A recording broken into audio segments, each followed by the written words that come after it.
요한계시록의 핵심 내용을 이야기한다면 그것은 대종말의 전개 과정을 보여주는 계시의 말씀들, 앞으로 장차 이루어질 일에 대한 기록의 말씀들이다라고 이야기할 수 있습니다.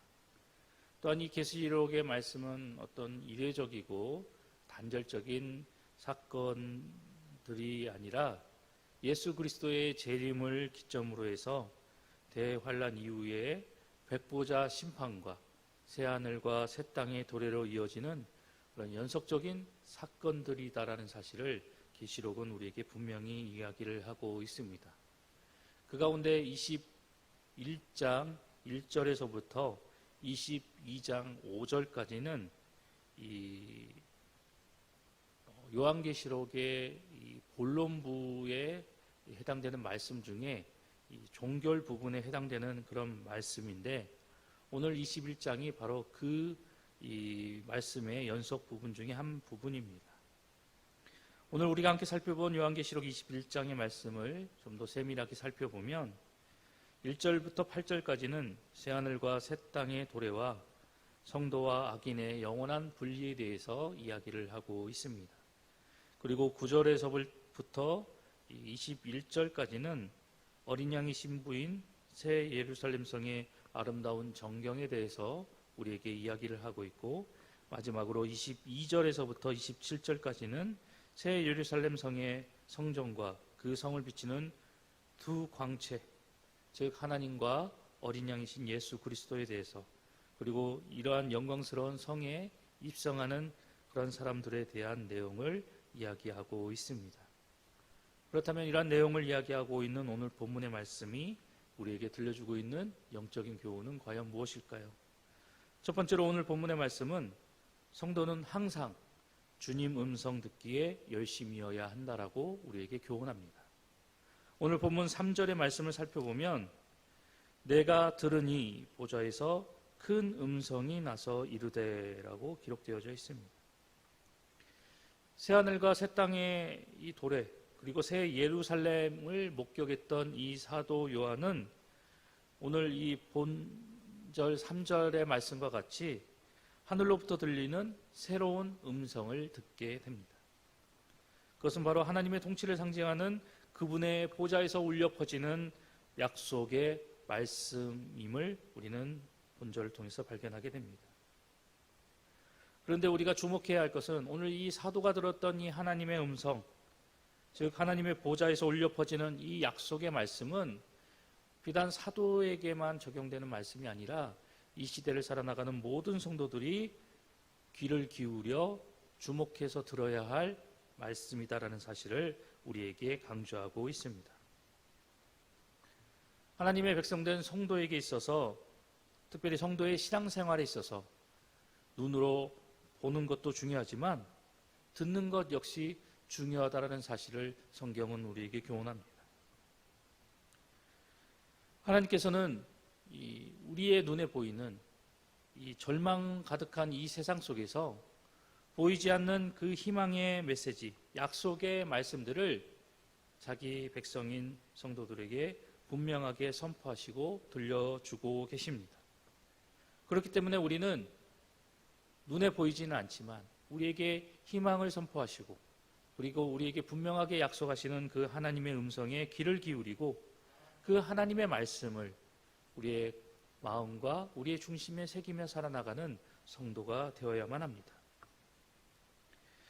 하나님의 백성된 성도가 제약된 세상을 이기고 하나님 나라를 소망할 수 있는 것, 그것은 바로 하나님의 희망의 말씀이 있기 때문입니다. 그 희망의 말씀이 분명하게 선포되어지고 하나님의 분명한 약속의 말씀이 우리 가운데 들려지기 때문에 우리는 이 말씀을 힘입어 절망 가득한 이 세상 속에서 희망을 가지고 이 세상 속에서 승리하며 살아나갈 수 있는 것입니다. 그렇기 때문에 우리 모두는 항상 하나님의 말씀을 듣는 훈련에 힘써야만 합니다. 오늘 본문이 이야기하고 있는 이 말씀 가운데 듣다라는 단어, 이 듣다라는 단어의 이 헬라어 언어의 뜻을 살펴보면 순종하다라는 의미를 담고 있는 말씀입니다. 따라서 하나님의 말씀을 잘 듣는다는 것, 그것은 바로 하나님의 말씀에 온전히 순종한다라는 의미를 담고 있다라는 사실입니다. 내 생각, 내 경험, 내 능력을 의지하는 것이 아니라 매일 우리에게 들려주시고 매일 우리에게 선포하시는 그 하나님의 희망의 말씀, 약속의 말씀을 온전히 경청하고 그 말씀을 따라 실천하며 살아야 한다라는 사실입니다. 이것이 바로 하나님의 말씀을 잘 듣는 것이고, 이것이 바로 하나님의 뜻과 하나님의 말씀에 합당한 삶을 사는 성도의 모습임을 오늘 본문은 우리에게 분명하게 교훈합니다. 이렇게 하나님의 음성을 듣고 하나님의 말씀을 따라 순종하며 살아나가는 사람들은 하나님의 백성이 되는, 그리고 하나님의 백성으로서의 온전한 복을 누리며 살아나가는 삶을 살아가게 된다라고 예레미야서 7장 23절의 말씀은 우리에게 분명하게 약속하고 계십니다. 오늘도 말씀이 주는 이 놀라운 교훈을 기억하여서 매일매일 우리에게 주어진 삶의 현장 속에서 우리에게 말씀하시는 그 하나님의 음성을 듣는 일에 열심을 다하고, 이를 통해서 우리가 그 말씀을 따라 온전히 순복하며 나아가므로 이를 통해서 우리에게 약속하신 놀라운 하나님의 은혜와 복을 온전히 누리며 나아가는 우리 봉상의 모든 성도님들 되시기를 간절히 소망합니다. 계속해서 오늘 본문의 말씀이 우리에게 들려주고 있는 두 번째 영적인 교훈은, 성도는 종말의 양면성을 동시에 보는 자가 되어야 한다라고 우리에게 교훈합니다. 오늘 21장 9절의 말씀을 살펴보면 한 천사가 사도 요한에게 새 예루살렘을 보이겠다라고 하는 장면을 우리가 보게 됩니다. 그리고 10절 이하의 말씀을 살펴보면 이 천사는 이제 사도 요한을 데리고 크고 높은 산으로 올라가서 장엄하고 아름다운 새 예루살렘을 사도 요한에게 보여주는 모습을 우리가 보게 됩니다. 그런데 여기서 우리는 이 사도 요한에게 새 예루살렘을 보여준 이 천사를 주목할 필요가 있습니다. 9절의 말씀이 이야기하고 있는 것처럼 이 천사는 바로 7 대접을 가지고 마지막 7 재앙을 담은 7 천사 중에 하나다라고 9절의 말씀은 이 천사에 대해서 소개하고 있습니다. 또한 이 천사는 계시록 17장 1절에서와 같이 많은 물 위에 앉은 큰 음녀의 심판을 보여준 천사가 바로 오늘 본문에서 등장하고 있는 그 천사입니다. 결국 이 사도 요한은 이 동일한 천사를 통해서 아주 대조적인 2가지의 환상을 목도했다라는 사실을 우리는 말씀을 통해서 발견하게 됩니다. 이처럼 한 천사가 서로 대조되는, 비교되는 2 환상을 오늘 이 사도 요한에게 보여주었다라는 것은 매우 중요한 의미를 담고 있습니다. 그것은 이 계시록에서 계속해서 이야기하고 있는, 들려주고 있는 이 하나님의 엄중한 심판과 그리고 놀라운 구원의 사건이 따로따로 이야기되고 회자되는 그런 별개의 사건이 아니다라는 것입니다. 그러면 왜 이 2 사건이, 심판과 구원의 사건이 별개의 사건이 아니라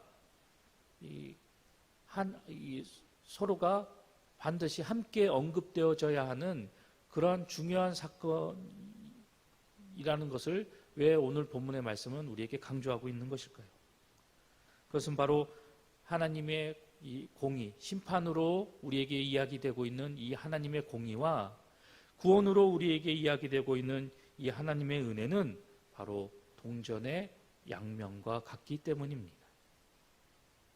하나님의 은혜로 말미암는 이 구원이 완성되기 위해서는 반드시 하나님의 공의에 의한 그 엄중한 심판이 선행되어져야 하기 때문에 이 둘은 뗄래야 뗄 수 없는 이 동전의 양면 같은 모습이다라고 우리에게 교훈하고 있는 것입니다.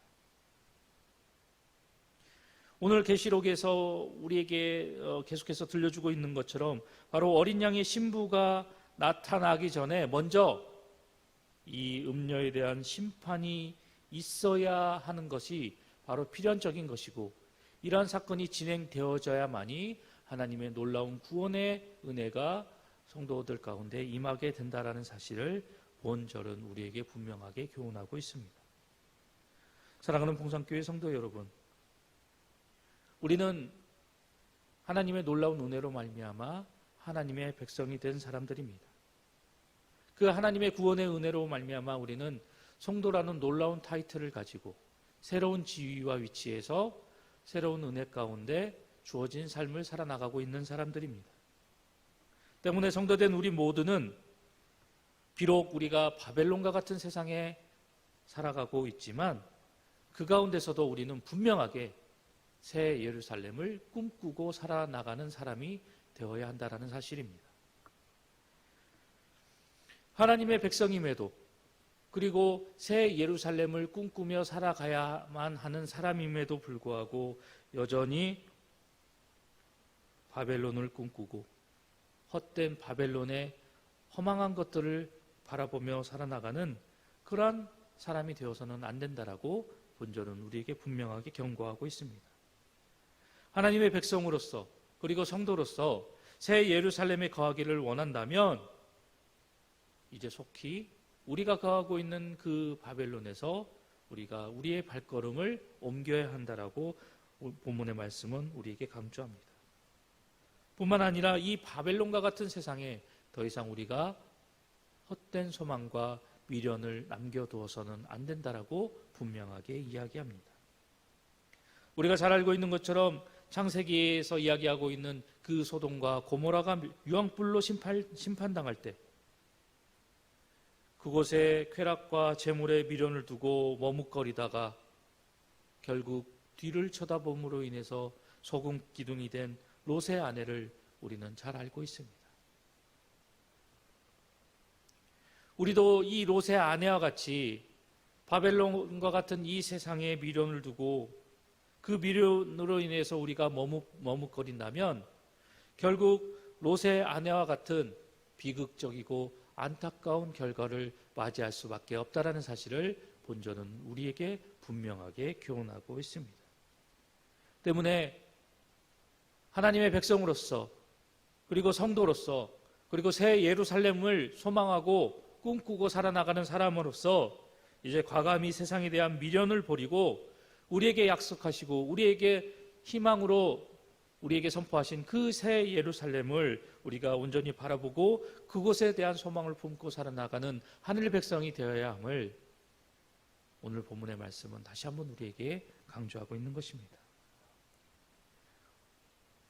이러한 하나님의 말씀을 우리가 다시 한번 기억하고 마음에 새겨서 앞으로 닥쳐올 하나님의 엄중한 심판에서 벗어나 우리에게 약속하신 그 영광스러운 새 예루살렘 성에 입성하는 그러한 복된 성도가 될 수 있도록 다시 한번 말씀하신 그 하나님의 말씀을 붙들고 그 마지막 때를 잘 대비하며 온전히 기도하며 나아가는 저와 여러분 모두가 되어야 할 것입니다.